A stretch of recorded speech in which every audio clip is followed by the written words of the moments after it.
안녕하세요. 공인중개사 허준혁입니다. 자, 이번 주제는요, 임차인이 전입신고를 했다가 일시적으로 주소를 다른 곳으로 옮긴 거예요. 그런데 다시 임대차 계약한 집으로 다시 전입을 한 경우 과연 기존의 대항력이 그대로 유지되는지에 대한 질문에 대한 내용인데요. 자, 예를 들어서 주택을 이제 임차해서 입주하고 주민등록, 우리가 얘기하는 이제 전입신고죠. 전입신고를 마치고 거주하던 중에 이제 어떤 사정이 생긴 거예요.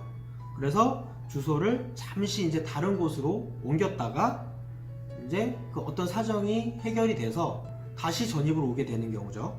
자, 그러면 전입이 한번 빠져나갔다가 다시 돌아오게 되는 거예요. 자, 그런데 문제는 내가 다른 곳에 전입을 옮긴 사이에 이 해당 주택에 저당권이 설정이 되게 됩니다.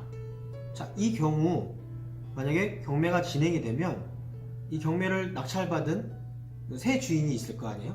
그 새 주인이 임차인에게 집을 비워달라고 요구하게 될 경우, 과연 이 경우에 임차인은 이 집을 낙찰받은 새 주인에게 대항력을 주장할 수 있을지, 자, 그 내용이거든요.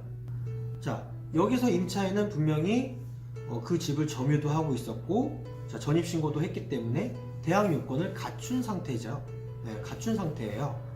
그 상태에서 잠시 다른 곳에 주소만 옮겼다가 다시 되돌아온 경우거든요.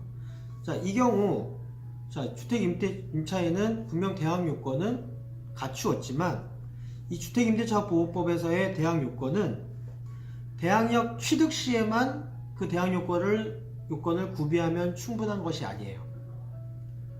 그게 무슨 말이냐면 그 대항 요건을 계속해서 존속시키고 있어야 된다는 거죠. 그렇기 때문에 비록 그 집에 계속 거주하고 있었던 것은 사실이지만 주민등록을 다른 곳으로 옮기면서 기존에 가지고 있던 대항력은 상실하게 되는 거예요. 그리고 나서 그 이후에 다시 전입신고를 되돌아와서 했다고 하더라도 최초 대항력 취득한 시점으로 그 대항력이 회복되는 것은 아니고요. 다시 새로 전입한 때를 기준으로 새로운 대항력을 취득하게 되는 것입니다. 자, 결국 다른 곳으로 주소를 옮긴 사이에 저당권 설정이 이루어졌다면, 자, 임차인은 경매로 주택을 낙찰받은 새 주인에게는 대항력을 주장할 수가 없게 되는 것이죠. 하지만 다른 경우도 있어요. 만약에 그 주택에 가족과 함께 살고 있었고 그 가족 전부가 아닌 임차인 본인만 다른 곳으로 주민등록을 옮겼다가 되돌아온 경우라면 대항력은 상실하지 않습니다. 이전 영상에서 제가 한번 설명을 드린 적이 있는데요. 자, 본인뿐 아니라 가족의 전입신고도 대항 요건에 포함되기 때문이죠.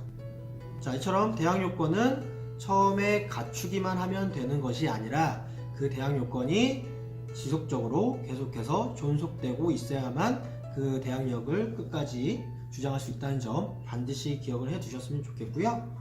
자, 오늘 영상 유익하셨다면 구독하기 반드시 눌러주시고 저와 함께 계속 부동산 공부 즐겨주셨으면 좋겠습니다. 감사합니다.